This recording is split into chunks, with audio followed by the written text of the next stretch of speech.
السلام عليكم ورحمة الله وبركاته. إن الحمد لله نحمده ونستعينه ونستغفره ونعوذ بالله من شرور أنفسنا ومن سيئات أعمالنا. من يهده الله فلا مضل له ومن يضلل فلا هادي له. ونشهد أن لا إله إلا الله ونشهد أن محمدا عبده ورسوله. أما بعد. يا أيها الناس اتقوا ربكم الذي خلقكم من نفس واحدة وخلق منها زوجها وبث منهما رجالا كثيرا ونساء واتقوا الله الذي تساءلون به والأرحام إن الله كان عليكم رقيبا. يا أيها الذين آمنوا اتقوا الله حق تقاته ولا تموتن إلا وأنتم مسلمون. إن أصدق الحديث كتاب الله وأحسن الهدي هدي محمد وشر الأمور محدثاتها وكل محدثة بدعة وكل بدعة ضلالة وكل ضلالة في النار. اللهم صل على محمد وعلى آل محمد كما صليت على إبراهيم وعلى آل إبراهيم إنك حميد مجيد. اللهم بارك على محمد وعلى آل محمد كما باركت على إبراهيم وعلى آل إبراهيم إنك حميد مجيد. கணிதத்துக்குரிய எல்லாம் அல்லாஹ்வின் பின்னடையார். இந்த உலகத்தின் இறுதி தூதராகப்பட்ட நபிகள் நாயகம் ஸல்லல்லாஹு அலைஹி வஸல்லம் அவர்கள் மீதும் அவருடைய சொல்லின் அங்கீகாரத்தை தன் வாழ்க்கையில் என்ற வரை பின்பற்றி வாழ்ந்த சத்திய சஹாபாக்கள் மீதும் சஹாபிய பெண்கள் மீதும் தாபிகள் மீதும் தபா தாபிகள் மீதும் அல்லாஹ் தஆலா ஜும்மாவில் நன்மை எதிர்பார்ப்பவர்களாக வந்திருக்கக்கூடிய நம்மவர்கள் அனைவர்கள் மீதும் இறைவனின் சாந்தியும் சமாதானமும் நிலவட்டுமாக. அல்லாஹ் ரப்பல் ஆலமீன் இந்த உலகத்தை படைத்த மனித சமுதாயம் நேர்வழி பெற வேண்டும் என்பதற்காக பல்வேறு விதமான போதனைகளையும் அறிவுரைகளையும் நமக்காக எடுத்துரைக்கிறார். ஒன்று குர்ஆன் மூலமாகவும் மற்றொன்று நபிமொழி மூலமாகவும் ஏராளமான அறிவுரைகளை மனித சமுதாயத்திற்காக அல்லாஹ் வழங்குகிறார். ஏன் அல்லாஹ் சொல்ல வேண்டும்? மனிதனை படைச்சிருக்கிறோம், அவன் நல்லவனாக இருந்தால் சொல்றோம், அல்லது கெட்டவனாக இருந்தால் நாம இப்படி முற்றிருக்கலாம். இருந்தாலும் அல்லாஹ் மனிதர்களை படைத்து அவர்களுக்கு ஒரு தூதரை அனுப்பி அந்த மக்களுக்கு உபதேசம் செய்ய வேண்டும் என்பதற்காக ஒரு நல்ல மனிதர்களை தேர்வு செய்து இது மாதிரிலாம் ஒரு அறிவுரைகளை அல்லாஹ் சொல்றான்னா யார் நாளை மறுமை நாளில் நரகம் சென்று விடக்கூடாது என்ற ஒரு காரணத்துக்காக தான் பல்வேறு விதமான அறிவுரைகளை அல்லாஹ் சொல்லிக்காட்டு. அப்படி இருக்கக்கூடிய நேரத்தில் அல்லாஹ்வுடைய திருமறை சொல்லி காட்டும் பொழுது ஃபஸ்தம்சிக் பில்லதி ஊஹிய இலைக்க இன்னக அலா சிராத்தின் முஸ்தகீம்.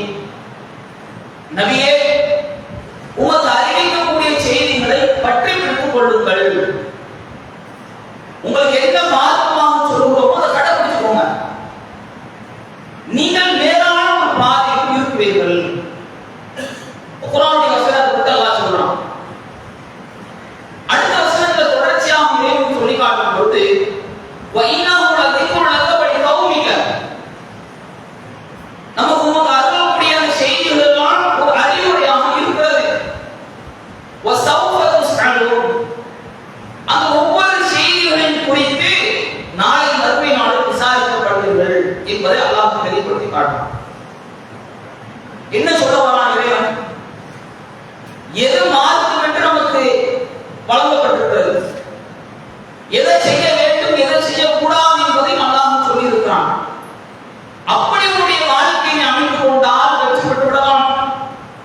அதை மீறும் பட்சத்தில் குற்றவாளியாக நிறுத்தப்படுகிறீர்கள் என்பதைத்தான் அல்லாஹ் சொல்லி காட்டுறான்.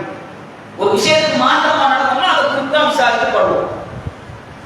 இன்னொரு வசனத்துல இறைவன் சொல்லி காட்டுறான், இந்த தூதர் உங்களுக்கு எதை எடுத்து சொல்கிறாரோ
மனுஷனையும் கல்லையும் ஒன்றாக கூட்டி எரிப்போம். இன்னைக்கு பார்க்கிறோம்ல, இன்னைக்கு விறகு வச்சு எரிச்சு கொண்டிருக்கிறோம், அல்லது கேஸ் போன்ற பொருட்களை பயன்படுத்தி எரித்து கொண்டிருக்கிறோம். அந்த நரகத்தில் எப்படி இருக்குமா? நரகத்துடைய எரிபொருளாக அல்லாஹ் சொல்லி காட்டும் பொழுது ஒரு பக்கம் மனுஷனை எரிப்போம், அதை எரிக்கிறதுக்கு கட்ட தேவைப்படுதுல, இது மாதிரி கற்களை கொண்டு எரிப்போம். ஏன்னா கற்களை வந்து ரொம்ப ஹீட் ஏறக்கூடிய ஒரு காரணத்தினால கற்களை கொண்டு அல்லாஹ் எரிப்பேன்னு சொல்லி சொல்றான். அப்ப எப்படிப்பட்ட ஒரு வேதனை யோசித்து பாருங்க. ஒரு ரோட்ல நடந்து வர முடியல, இப்போட சூழ்நிலை எப்படி இருக்குது? ஒரு ரோட்ல சாதாரண ஒரு ரோட்ல செருப்பு போட்டு நடந்து வர முடியல, அவ்வளவு வெக்கைகள், அவ்வளவு ஹீட்டாக இருக்கக்கூடிய ஒரு நிலையாக இருக்கிறது. அப்ப இப்படி இருக்கக்கூடிய நேரத்துல தான் அல்லாஹ் ஒரு உபதேசமா சொல்றான், மனுஷனை கல்லை போட்டு எரிப்போமே அந்த நரகத்தை பயந்துப்போ. இது ஒரு செய்தி. இன்னும் சில வசனத்துல இறைவன் சொல்றான், கட்டுப்படாம இருப்பாங்கல்ல, உலக வாழ்க்கை நோக்கி ஓடிக்கொண்டிருப்பாங்கல்ல, இவர்கள் மாதிரியான ஒரு ஆட்கள் அல்லாஹ் சொல்லுவாங்க, அவனை பிடிங்க, 70 குளம் கொண்ட சங்கிலியால கட்டி நரகத்தின் மைய பகுதி கொண்டு வார்கள். யார் தப்பி ஓட முடியாது, யார்கிட்ட உதவி கேட்டாலும் வர முடியாது. அதான் அல்லாஹ் சொல்றான், வத்தகு யௌமன் லா தஜ்ஸி நஃப்ஸுன் அன் நஃப்ஸின் ஷைஆ. ஒரு நாள் இருக்குதே, யாருடைய பரிந்துரை ஏற்றுக்கொள்ளப்படாத ஒரு நாள், யார் உதவி செய்யப்பட முடியாத ஒரு நாள் இருக்கிறதே, அந்த நாளுக்கு நீங்கள் பயந்து கொள்ளுங்கள். ஏனென்றால் அந்த நாள் அல்லாஹ் சொல்வான், அவனை பிடிச்சிடுவா, கட்டுப்படாம தெரிஞ்சானே நரகத்துடைய மைய பகுதியில் நிறுத்துங்கள். நிப்பாட்டான என்ன ஆகும்? பொதியிடத்துக்கு அல்லாஹ் ஊற்றுவான். இன்னைக்கு நம்ம காய்ச்சல் சுடுதண்ணி மேல பட்டால எப்படி இருக்குது? தோள்கள் எல்லாம் வெந்து ஓடக்கூடிய அளவுல அது பல நாள் வேதனை அனுபவிக்கக்கூடிய ஒரு வகையில் இருக்கிறது. அப்ப அல்லாஹ் என்ன செய்வானா, நமக்கு ஒரு பகுதி தான் படும். அவங்க மலக்குமார்கள் சொல்லும் பொழுது அவங்க மேல ஊற்றுவாங்களாம், தோள்கள் எல்லாம் கருகி போடும் என்று அல்லாஹ் சொல்றான். எவ்வளவு கத்தினாலும் சரிதான், நரகத்தில் போட்டு வேதனை அனுபவிக்கும் பொழுது ஒரு சில செய்தி அல்லாஹ்வுடைய தூதர் சொல்றாங்க, நரகத்துடைய காவலாளியாக இருக்கக்கூடிய மாலிகை அழைப்பாளர் சொல்றாங்க, யா மாலிகே, எங்களுக்கு கொஞ்சம் உதவி செய்யுங்கள். பவனி செய்வாங்க, அவர்கள் அது சரி வர மாட்டார்கள். இப்படிப்பட்ட ஒரு தண்டனை குறித்து அல்லாஹ் ஒரு எச்சரிக்கை செய்யறான். பொதியிடத்துக்கு ஊட்டப்படும், அவன் தோள்கள் எல்லாம் கருகி ஓடும். இந்த வேதனை அவன் உணர வேண்டும் என்பதற்காக அல்லாஹ் என்ன செய்வானா, இந்த தோல் தான் வேதனை உணர்வான். அதுக்காக வேண்டி அவன் இன்னும் அனுபவிக்கணும். எனக்கு உலகத்தில் இருக்கும் பொழுது நிறைய அறிவுரை சொல்றான், அதுதான் ஒரு நிரந்தரமான ஒரு வாழ்க்கை, அதுதான் ஒரு இன்பமான ஒரு வாழ்க்கை. அப்படிப்பட்ட ஒரு வாழ்க்கைக்காக நீ ஒரு வசனத்தில் சொல்லி காட்டும் பொழுது கூட வசாயியும் இல்லா மகசிரத்தும் என்று அப்படிக்கும் சொன்னா, அல்லாஹ்வுடைய மன்னிப்பை நோக்கி வந்து, அல்லாஹ்வுடைய சொர்க்கத்தை நோக்கி வந்து என்று அழைப்பு கொடுத்திருந்தும் கூட அதை மறந்தவர்களான உலகத்தை நோக்கி போறானே, இப்படிப்பட்ட நபர்களை குறித்து அல்லாஹ் சொல்றான்.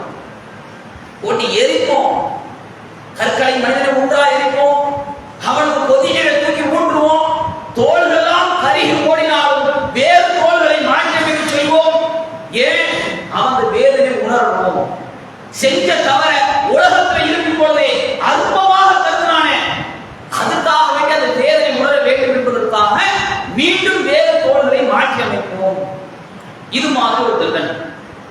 இன்னும் அல்லாஹ் சொல்றான், நரகத்தில் எரிஞ்சுக்கிட்டு இருப்பான, தண்ணீர் தவிக்குமே, அந்த நேரத்தில் தண்ணீரை கேட்பான். எப்படி?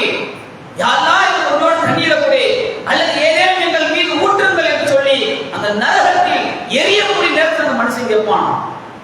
அப்ப அல்லாஹ் சொல்லி காட்டுவான், அவர் கொடுக்கக்கூடிய உணவை பத்தி சொல்றான். இன்னைக்கு யாருமே அதை விரும்ப கூட மாட்டான். அந்த பேரை சொன்னா கூட என்ன ஆகும்? அதுவா என்று அருகத்தக்க ஒரு வார்த்தையை போன்று எண்ணிக்கொள்ளக்கூடிய அளவுக்கு தான் அப்படிப்பட்ட ஒரு வேதனை. அல்லாஹ் என்ன செய்வானா, லா யதுகுன ஃபீஹா வர்தா வலா ஷராபா இல்லா ஹமீமா வ கஷாபா. அங்க அவருக்கு என்னத்தை கொடுப்போம்? சீலும் சலத்தையும் தவிர வேறு எதுவும் அவருக்கு குடிமானமாக வழங்கப்படாது. எப்படிப்பட்ட ஒரு தண்டனை யோசித்து பாருங்கள். சீல குடிமானா நரகத்தில் எரியும் பொழுது கரிக்கட்டையாக வெந்து கொண்டிருக்கக்கூடிய நேரத்தில் தண்ணீரை கேட்டால் அவனுக்கு சலத்தை தான் கொடுப்போம் என்று அல்லாஹ் சொல்றான். இப்படி ஒரு கடுமையான வேதனை. இது மாதிரி பல்வேறு தண்டனை. இன்னும் அல்லாஹ் தண்டிக்கிறதுல கடுமையானவன், அன்பு செலுத்துறதுல அதுக்கு மேல. என்னை மாதிரி அன்பு செலுத்தக்கூடிய ஆளுகள் யாருமே இருக்க மாட்டாங்க. ஆனா தண்டிக்கணும்னு வந்துட்டா என்னை மாதிரி வேற யாரும் தண்டிக்க முடியாது. அந்த அளவுக்கு நான் கொண்டு வரக்கூடிய வேதனைகள் எல்லாம் ஒரு மனிதனுக்கு நான் வழங்கி என்று சொல்லி அல்லாஹ் சொல்றோம். யோசித்து பாருங்கள், இந்த தண்டனையை பெறுவதற்காகவோ அல்லாஹ் இஸ்லாமிய மார்க்கத்தை நமக்கு தந்திருக்கிறான். எத்தனையோ நபிமார்களின் குடும்பத்தில் அல்லாஹ் கொடுக்கலையே. நூஹ் அலைஹிஸ்ஸலாம் இருக்கிறார்கள், பெத்த பிள்ளைக்கு அல்லாஹ் நேர்வழி கொடுக்கல, கதறுகிறார்கள் இறைவனிடத்தில், யா அல்லாஹ் என் புள்ள நரகத்துக்கு போகிறான், எப்படியாவது ஹிதாயத்தை கொடுத்து என் கூட ஏற்றிரு. அல்லாஹ் சொன்னான், அவன் குடும்பத்தை சார்ந்தவன், அவன் பற்றி நீங்க கவலைப்படாத. இப்ராஹிம் அலைஹிஸ்ஸலாம் வந்தார்கள், அல்லாஹ்வுடைய நண்பர், உற்ற தோழராக இருந்திருக்கிறார். அவருடைய தகப்பனார் கிடைக்கலையே நேர்வழி. எத்தனையோ நபர்களை இஸ்லாத்தின் பால் அழைத்தார்கள், பெத்த தகப்பனத்திற்கு சொல்லி பார்க்கிறாங்க, நேர்வழி கிடைக்கல, அவருக்கு நரகம். இறுதி தூதராக இருக்கக்கூடிய முகமது நபி இருக்கிறார்களே, அவருடைய தாய் தந்தையுடைய நிலைமை என்ன? பேரு ஆமினா அப்துல்லா. அந்த பேரை சொன்னால் சொந்தத்துக்காக போனிச்சு இறைவனை மறுத்தார்கள், அந்த ஒரு காலம் நரகம். இப்படி பல நபிமாருடைய குடும்பத்தார்களுக்கெல்லாம் கிடைக்காத அந்த நேர்வழியை, சத்திய மார்க்கத்தை நமக்கு தந்திருக்கிறான் என்றால் நாம் இந்த உலகத்தில் இருக்கும் பொழுதே அதை சரியான முறையில் பயன்படுத்திக் கொள்ளணும். அங்க புலமை போய் எதுவுமே செய்ய முடியாது. அதையும் அல்லாஹ் சொல்றான், ஃபைதா ஜாதி சாஹா, அந்த நாள்ல ஒரு பெரிய சப்தம் ஒன்று கேட்போம். யௌம யஃபிருல் மர்உ மின் அஹீஹி வ உம்மிஹி வ அபீஹி வ ஸாஹிபதிஹி வ பனீஹி. ஒரு சகோதரன் நிப்பானா, இன்னைக்கு ஒரு பிரச்சனைடா சகோதரன் போய் நிற்கும் பொழுது ஏதாவது இறக்கப்படும் காசு கொடுத்து உதவி செய்வான். ஆனா அந்த நாள் எப்படி இருக்கும்? அந்த சகோதரனை பார்த்தா இதை விரண்டு ஓடி விடுவான். தாயிடத்துல போய் நிற்பான், அந்த தாயமான அன்பு காட்டுற உலகத்தில் யாரும் இருக்க முடியாது. அந்த தாய் என்ன செய்வான்? நாளை மறுமை நாளை பார்க்கணும், உள்ளே பார்த்தோன்னு இவன் எண்ட வரான எந்த இருக்கிறதோ கொஞ்சம் நன்மைதா இருக்கும், அதையும் பிடிக்கிறான் என்ற ஒரு அச்சத்தின் காரணமாக அந்த தாய்க்கு விரண்டு ஓடி விடுவாள். மனைவிமார்கள், பிள்ளைகள், இப்படி எந்தெந்த உறவுகள் எல்லாம் இருக்கிறதோ ஒவ்வொரு உறவும் அவர்களை நோக்கி சென்று கொண்டிருக்கக்கூடிய அந்த தருணத்தில் எல்லாரும் விரண்டு ஓடி போவார்கள். அப்படிப்பட்ட ஒரு நாள் என்று அல்லாஹ் சொல்றான். இந்த நாளுக்காக தான் நபி தோழர்கள் பயந்தார்கள், ஒவ்வொரு நேரத்திலும் அஞ்சினார்கள்.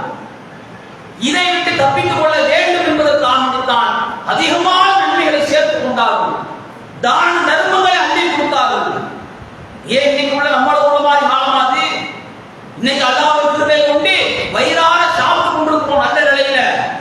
அந்த மாதிரி சஹாபாக்களுடைய காலம் இருந்துச்சு, ரொம்ப சிரமம், சாப்பாட்டுக்கு வழி இருக்காது, உடுத்துவதற்கு சரியான உடைகள் இருக்காது. அப்படிப்பட்ட ஒரு சூழ்நிலையில கூட அல்லாஹ்வுடைய பாதுகாப்பு செலவு செய்ய வேண்டும். ஏனென்றால் அல்லாஹ் தான் சுட்டி காட்டுறான், ஒரு இறையச்சவாதியாக இருக்கணும். அல்லாஹ் என்ன சொல்றான்? இறையச்சவாதியுடைய பண்பை பத்தி சொல்றான். இறையச்சம் சொன்னா நரகம். அப்போ ஒரு மனுஷன் இறையச்சம் இருந்ததுன்னு சொல்றான். ஒரு இறையச்சவாதி என்றால் பண்பு எப்படி இருக்கணும்?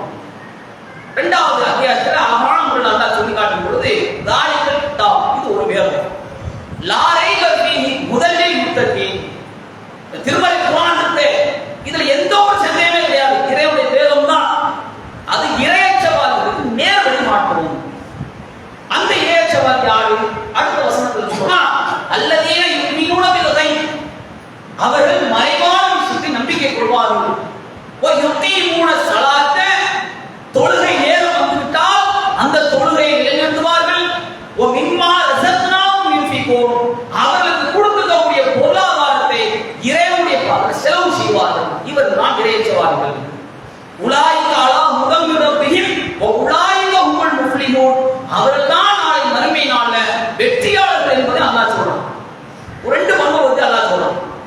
ஒண்ணே தொழுகை நிலைநாட்டக்கூடியது, இது எல்லாரும் அல்லாஹ்வுடைய கிருபையை கொண்டு தொழுகணும். ஒரு சில நபர்கள் தொழுகாமல் தெரியும். இரண்டாவது அல்லாஹ் என்ன சொல்றான்? அதை பத்தி அல்லாஹ் சொல்லும் பொழுது, அல்லாஹ்வுடைய பாதையில அவங்க கொடுத்திருக்கக்கூடிய பொருளாதாரம் இருக்குதுல, அல்லாஹ்வுடைய பாதையில செலவு செய்வான். இந்த செலவு செய்வதை பொறுத்தவரையில் அல்லாஹ்வுடைய தூதர் சொல்லிட்டாங்கல்ல, முடிஞ்ச அளவுக்கு செய், தேவை போக மீதம் இருக்கக்கூடியதை அல்லாஹ்வுடைய பாதையில கொடு. இது அல்லாஹ்வுடைய தூதர் சொன்ன செய்தி. இப்ப அல்லாஹ் தர்மத்தை கொடுத்து என்ன சொல்றான்? செலவு செய்யணும்னு சொல்றான். இது எப்ப செய்யணும்?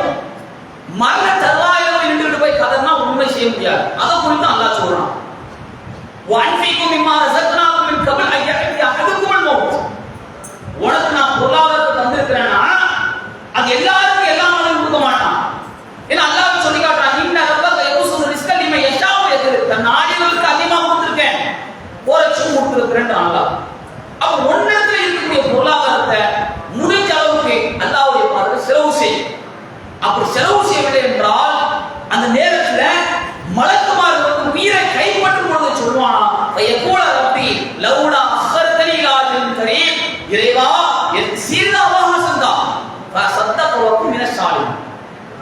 இவ்வளவு நாள் கொடுத்தேன், நான் செலவு செய்யாம விட்டேன், பொருளாதாரத்தை தேவையில்லாத காரியத்துக்கு எல்லாம் பயன்படுத்தினேன்.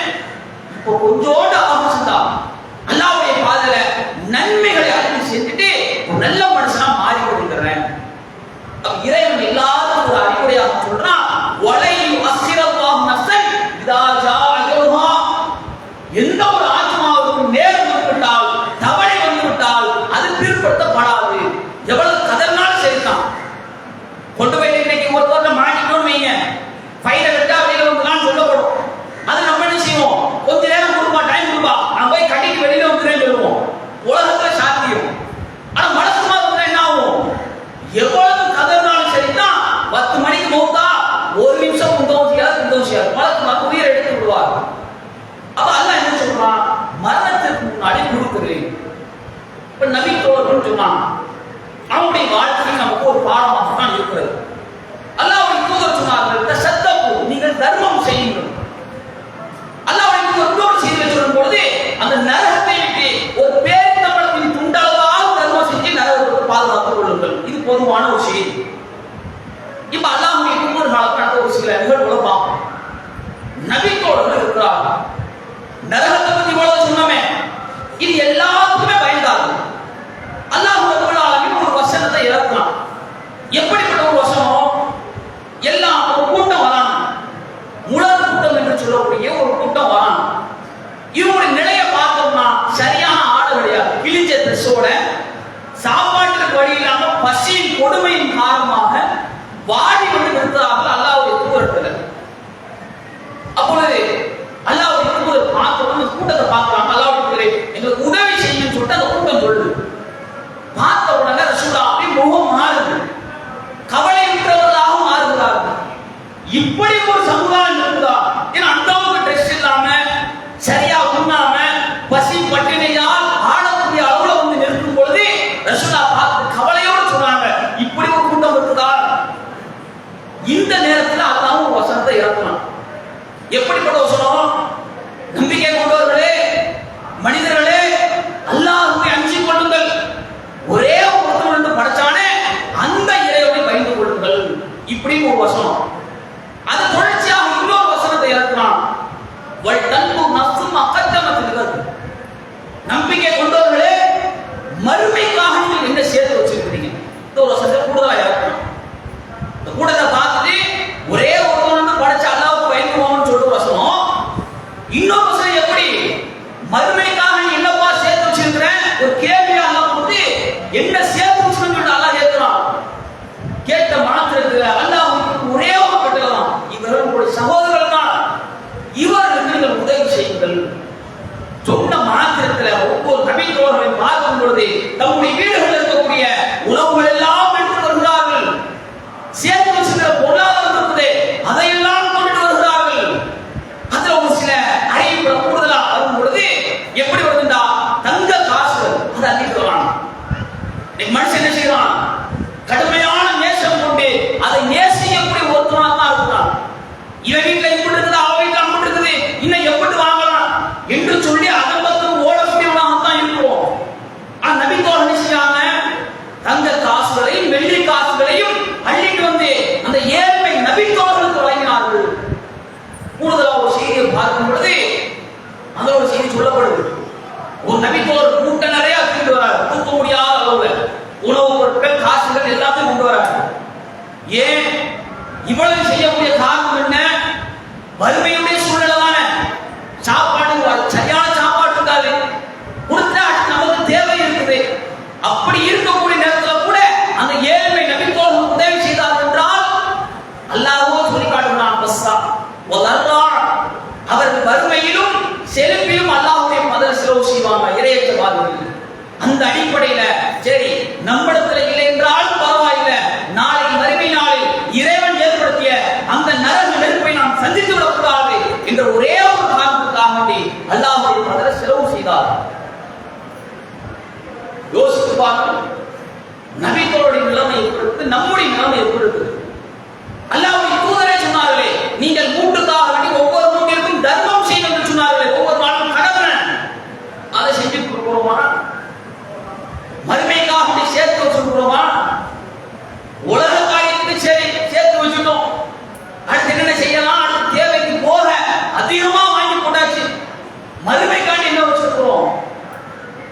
நபருக்கு தர்மமும் செய்யணும். எப்படி செய்யறது? தேவையில்லாத காரியங்களுக்குள்ள அது மாதிரியான காரியத்துக்கு அள்ளி கொடுக்கக்கூடிய மனிதர்களை நம்ம பார்க்கணும். கிரிக்கெட் போட்டி வைக்கிறாங்கன்னு வைங்க, அதுல இவருடைய பேர் மதிக்கணும் என்பதற்காக முதல் பிரைஸ் 20,000, 30,000, 50,000 நான் ஏற்றுக்கிறேன். எதுக்காக வேண்டி? அந்த மேட்ச் நடக்கும் பொழுது தொழு நடக்காது, தொழு இருக்காது, அங்க அவன் தொழுக மாட்டான். வீணான காரியத்தில் மூழ்கி கிடப்பான்ட்டு அல்லாஹ் சொல்றான். சொர்க்கவாதி போய் நரகவாசிகிட்ட போய் கேட்கும் பொழுது ஏன் நரகத்துக்கு வந்தீங்க கேட்டா வகுன்னா நசூது மலசாயினி, நாங்க வீணான மூழ்கிக்கிறோம்னு சொல்லுவாங்க. கிரிக்கெட் விளையாடுற தப்புல அந்த இடத்துல தொழுகெல்லாம் விளையாடலாம்ல. அப்ப அந்த மாதிரியான விளையாட்டுக்கு அதுல கொண்டு போய் அள்ளி கொடுக்கக்கூடிய ஒரு நிலைமை. 50,000 பரவாயில்ல நான் ஏற்றுக்கிறேன், 2வது பிரைஸ் 30,000 அதை நான் ஏற்றுக்கிறேன், பேர் பதிச்சுட்டா போதும், இவர் ஃபர்ஸ்ட் பிரைஸ் கொடுக்குறாரு. எந்த காரியத்துக்கு? இறையச்சவாதி என்றால் அல்லாஹ் என்ன சொல்றான்? அல்லாஹ்வுடைய பாதையில செலவு செய்வான். அதே ஒரு பள்ளிக்கு தாங்கப்பா, பள்ளிக்கா சேர்ந்தா 1 ரூபாய் வச்சுக்க, சந்தா போட்டியா சரி என் பேர் ஒரு 50 ரூபாய் போட்டுக்க. நம்முடைய நிலைமை எப்படி இருக்கு யோசிச்சு பார்த்தீங்கன்னா, ஒரு சந்தா கொடுத்ததா இருந்தா அல்லாஹ்வுடைய பாதையில செலவு செய்வான் இறையச்சவாதி பத்தி அல்லாஹ் சொல்றான். அப்ப மனுஷனோட நிலைமை எப்படி இருக்கு? ஒரு அல்லாஹ்வுடைய பாதையில கொடுத்தோம்னா அதுல நிறைய நன்மை இருக்குது. கிரிக்கெட்ல கொடுக்கறதுனால ஏதாவது நன்மை இருக்கலாம் யோசிச்சு பாருங்க, எந்த நன்மையுமே கிடையாது. அப்ப அல்லாஹ்வுடைய பாதையில நம்முடைய பள்ளிவாசலுக்காக வேண்டி நம்முடைய பொருளாதாரத்தை கொடுத்தோம் என்றால் நம்முடைய கிளை எடுத்துக்கிறோம் பக்கத்துக்கு எல்லாம் எவ்வளவு செயல்பாடு நடக்குது. ஒவ்வொரு வாரங்களும் சரி, ஒவ்வொரு நாளும் சரி, காலை மாலை என்று பயான் மக்கள் உபதேசம் செய்து கொண்டிருக்கிறார்கள். நம்ம நினைச்சு கொண்டிருக்கிறோம் இருக்கிற 20 பேர் தான் கேட்கிறோம். அதுல பார்த்தோம்டா சமூக வலைதளத்துல பரவி கொண்டிருக்கிறது. தேவதைகளையா காலையிலையும் சாயங்காலம் பயன் பண்றாங்கப்பா, சரியான செய்தி மக்களுக்கு சொல்றாங்கப்பா, ஒரு 5 நிமிஷம் பண்ணாலும் ஒரு உபதேசம் சரியா இருக்குது, ஒரு பயனுள்ளதாக இருக்கிறது. அப்ப அதுக்கு என்ன தேவை? ஒரு நிர்வாக கட்டமைப்பு தேவை. அப்ப இந்த மாதிரியான ஒரு காரியத்தை கொடுத்தோம்டா எவ்வளவு நன்மை கிடைக்கும். அல்லாஹ்வுடைய தூதர் என்ன சொன்னாங்க? ஒரு பேச்சம்பளத்தின் துண்டாவும் நீ தர்மம் செஞ்சா ஹலாலான முறையில ஒரு குதிரை குட்டி எப்படி வளருமோ அதே போன்றே மழை அளவிற்கு அவருடைய நன்மை உயர்ந்திருக்கும் சொன்னாங்க. அப்ப நம்ம கொடுக்கக்கூடிய காசை வச்சுதான் பள்ளி நிர்வாகம் நடந்து முடியும். இஸ்லாம் ஒரு எளிய மார்க்கம், இனிய மார்க்கம், அது நடக்குது. காரணம் என்ன? நம்ம கொடுக்கக்கூடிய பொருளாதாரம். எத்தனையோ தாவா பணிகள் நடக்கிறது நம்ம கண் முன்னாடி பார்த்துட்டு இருக்கோம். இந்த மாதிரியான காரியத்துக்கு நம்முடைய பொருளாதாரத்தை பங்களிப்பு கொடுப்பதற்கு மனசு வரணும். ஏன்னா ஷைத்தான் போட்டு வச்சிருக்கிறான். ஏன்டா அல்லாஹ்வுடைய பாதையில கொண்டு போய் 500 ரூபாய் கொடுக்குற, 1000 ரூபாய் கொடுக்காத, சந்தான ஒரு பேர் தானே 100 ரூபாய் போட்டு போப்பா. அதே மாதிரி அப்படியா கஷ்டப்பட்டு சம்பாதிக்கிறோமே அவ்வளவுதான் கொடுக்க, 100 ரூபாய் எழுதிக்க. இந்த மாதிரி ஒரு நிலையாக இருக்கிறது. இப்படி இருந்துச்சுன்னா நம்ம எந்த அளவுக்கு முடக்குறோமோ அந்த அளவுக்கு அல்லாஹ் முடக்கி வச்சிருவான். நம்ம எப்ப அல்லாஹ்வுடைய பாதையில வாடி வழங்குறோமோ அப்பொழுதுதான் அல்லாஹ் நமக்கு தருவதாக அல்லாஹ்வுடைய தூதர் சொன்னாங்க. அப்ப அந்த அடிப்படையில ஒரு இறையச்சவாதி அல்லாஹ்வுடைய பாதையில நன்மையான காரியத்துக்கு அதிகமான பொருளாதாரத்தை தர்மம் செய்யுங்கள். அதை செய்தால் மாத்திரம்தான் இந்த உலகத்துல உயிர் இருக்கும் பொழுதே அந்த மரணம் வருவதற்கு முன்பாக செய்தால் மாத்திரம்தான் சரி, இம்மையிலும் சரி மறுமையிலும் சரி வெற்றி பெற முடியும். அந்த நேரத்தில் போய் எவ்வளவு தகர்னாலும் சரினா எதுவுமே செய்ய முடியாது என்பதை நம்முடைய உள்ளத்துல ஆழமாக பதித்துக் கொண்டு நம்மளால் என்ற அளவிற்கு அல்லாஹ்வுடைய பாதையில நன்மையான காரியத்திற்கு நம்முடைய பொருளாதாரத்தை அதிகமான முறையில் மாறி வளங்கள் தேவையற்ற காரியம். இது மாதிரி இந்த கிரிக்கெட் போட்டியில கொடுக்கறது, அதை தாண்டி பள்ளிவாசல் கட்டுன்ற பேர்ல ஒரு மணாலா மாதிரி கட்டுவாங்க பாருங்க, லட்சக்கணக்கில் இருக்கும். அதெல்லாம் தேவைக்காக ஒன்றுதான். பள்ளிவாசல் கொடுத்தா நன்மை கிடைக்கிறது. ஏதோ பள்ளிவாசல் அடையாளத்தை தாண்டி ஒவ்வொரு ஊர்லையும் பார்க்கும் பொழுது லட்சக்கணக்கில் செலவு. அது மாதிரி கொடுத்தா அது நன்மை கிடைக்க போறது கிடையாது.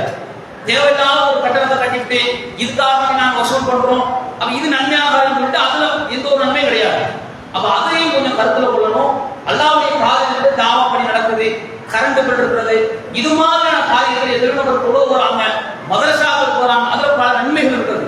அப்ப அல்லாஹ்வுடைய பள்ளிவாசலுக்காக தங்களுடைய பங்களிப்பை தங்களால் முடிஞ்ச அளவுக்கு ஒவ்வொரு சகோதரர்களுக்கும் அதிகமான ஒரு பொருளாதாரத்தை கொடுங்க. நம்ம எந்த அளவுக்கு குடும்பத்தை பருமனதாக பெருகி தருவேன் என்பதையும் அல்லாஹ்வுடைய திருமறையிலே வாக்குறுதி அளிக்கிறான். அப்படிப்பட்ட தர்மத்தை அதிகமான ஒரு செலவு செய்து ஒரு இறையச்சவாதிகளாக அமைக்கும் பார்க்கிறதை வல்ல இறைவன் நம் அனைவருக்கும் தருவானாகும்.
கணிதற்குரிய எல்லாம்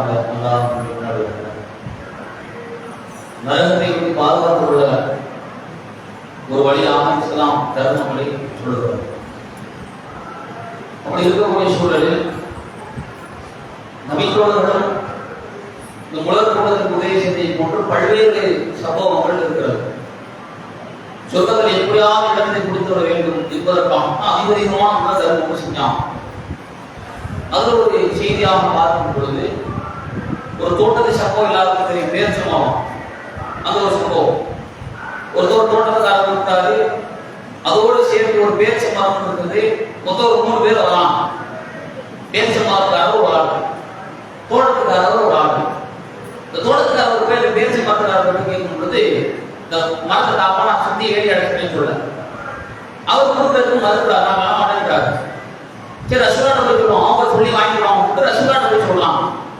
இப்ப ரசூலாட்ட நான் ரசூலா போய் பேசி பார்க்கலாம், அந்த மரத்தை கொடுக்கப்பா அல்ல சொர்க்கத்துல ஒரு மரத்தை தருவான், இல்ல அல்ல அவருக்கு நான் கொடுக்கல. சரி கொடுக்கலாம். இதை கேட்டுக்கிட்டு ஒரு நபித்தோழர் செஞ்சாரு.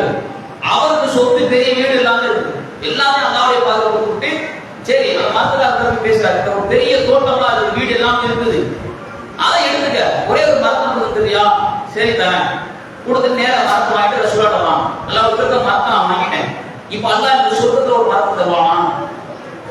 தங்களுக்கு வீடு அது எதையுமே யோசிக்கல, சொர்க்கத்துல கிடைச்சிட்டா போகும் என்பதற்காக வேண்டி நம்முடைய சொத்தை எல்லாத்தையும் கொண்டு வந்து நிற்கிறார். ரசூலா சொல்றாங்க சொர்க்கத்துல ஒரு தோட்டம் இருக்குது என்று ஒரு செய்தி. இந்த உலகம் சாமமா சற்று யோசித்து பார்க்கணும். இந்த உலகத்துல யாராவது நிரந்தரமாக இருக்க போறோமா பார்த்தா எந்த ஒரு நபருமே நிரந்தரமாக இருக்க போறது கிடையாது. அது நல்லவர்களாக இருந்தாலும் சரி, கெட்டவர்களாக இருந்தாலும் சரி, எப்போது வேண்டாலும் மரணம் வரணும். இந்த நொடி போது வேண்டாலும் மரணம் வரணும். அப்ப அந்த மரணத்திற்கு முன்பாக நம்ம செய்யக்கூடிய அமல்கள் மாற்றம் தான் நிற்கும். அதற்கு பிறகு நமக்கான நம்முடைய மரணத்திற்கு பிறகு நம்முடைய குடும்பத்தோட தர்மம் செய்வாங்க, நன்மை செய்வாங்க பார்த்தா பெரும்பாலும் நம்ம பணி செய்வது கிடையாது. எத்தனையோ மரணிச்சாங்க, யோசித்து பார்க்கணும். அவங்களுடைய பிள்ளைகளாகவே தாய் தகப்பன் தர்மம் செய்யறாங்களா? கொஞ்ச நாள் செய்வாங்க, அதோட அந்த பிள்ளை இருக்குதா அப்படிங்கிற மாதிரி ஒரு கேள்வி முடியும். இப்படி ஒரு தாய் வாழ்ந்தாளா அப்படிங்கிற மாதிரி ஒரு கேள்வி முடியுமா தான் குடும்பத்தால் முடிவிப்பாங்க. அப்ப நமக்கு நாம சேர்த்துக்கிட்டா மட்டும்தான் அங்க வெற்றி பெற முடியும். அப்ப அந்த சொர்க்கத்திற்கு செல்வதற்காக வேண்டி ஒரு வழியாக நமக்காக வேண்டி ஒரு வாய்ப்பாகவும் அமைத்திருக்கிறது. இந்த வாரத்துக்கு சும்மா ஒரு பள்ளி கட்டுமானத்துக்காக வேண்டி திண்டுக்கல் மாவட்டம் நத்தம் கிளைக்காக வேண்டி வளர்ந்து இருக்கிறாங்க. அந்த பள்ளிவாசனுடைய நிலையை பற்றி அவங்க சொல்லும் பொழுது என்னன்னா, ஒரு சீட்டு போட்டாங்களாம். இன்னைக்கு நம்ம பள்ளியில இருக்கும் பொழுது அவ்வளவு தாங்க முடியாம இருக்குது. அப்ப சீட்ல இருந்தா எப்படி இருக்கு யோசித்து பாருங்க. அதுல இப்பொழுது கட்டிக்கிட்டு இருக்காங்க. அந்த ஊர்ல பொறுத்தவரை பல எதிர்ப்புகள் ஏகபோது சொன்னாலும் எதிர்ப்பு இல்லாம எங்கேயும் இருக்காது. பல எதிர்ப்புகளை தாண்டி தான் வந்திருக்காங்க. கூடுதலாக சொல்லும் பொழுது ஒரு வசூல் அல்லாவுடைய பாதையில பள்ளிக்காக வசூல் பண்ணா கூட அதுல சண்டை வந்து நிக்கிறாங்க. அந்த ஊர் மக்கள் நினைக்கிறாங்க, நீ வசூல் பண்ணக்கூடாது, உங்களுக்கு நாம பொருளாதாரம் தரமாட்டோம் என்று சொல்லி இது மாதிரியான ஒரு நிலை. கபர்சா ஒவ்வொரு ஊர்லயும் அவங்க பஞ்சாயமா இருக்கும், அடக்கம் செய்வதற்கு இடம் இல்லை, அவ்வளவு சிரமங்கள் எதிர்ப்புகள். அப்ப நம்ம ஊரை நாடி இந்த மக்களிடத்துல போய் சென்றோம் என்றால் அவங்க தருவார் என்ற ஒரு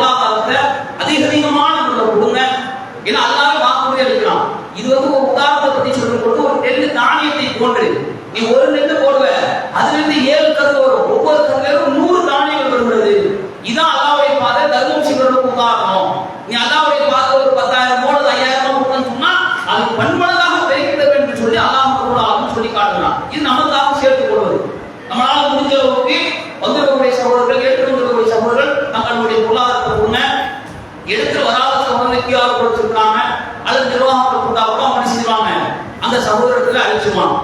அடுத்தது இன்னொரு விஷயத்தை எடுத்துக்கொண்டா, நம்முடைய பெற்றோரும் மரணிச்சிருப்பாங்கல்ல, அவருக்கும் அப்படி தர்மம் செய்யலாம்.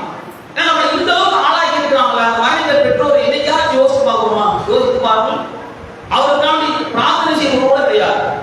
அல்லாஹ்வுக்கு ஒரு 3 செய்தி சொன்னாங்க. ஒரு மனுஷன் இறந்துட்டான் என்றால் அவன் 3 காரியத்தை தவிர இது எல்லாமே நின்று போயிடும். அவருக்காக வேண்டி தர்மம் செய்தால் அவர் போய் செய்யணும். நபித்தோரும் அப்படித்தான் இருந்தாங்க. ஒரு நபித்தோர் வருகிறார், வந்து அல்லாஹ்வுக்கு நான் வெளியூர் போயிட்டேன், என் தாயை மரணிச்சிட்டாங்க, அவருக்காக வேண்டி தர்மம் செஞ்சா அவர் நன்மை பெற்றுக் கொள்வாங்களா? அவர் சொல்றாங்க நன்மையா அவங்க போய் அடைஞ்சிருப்பாங்க, அவங்க போய் சேரணும்.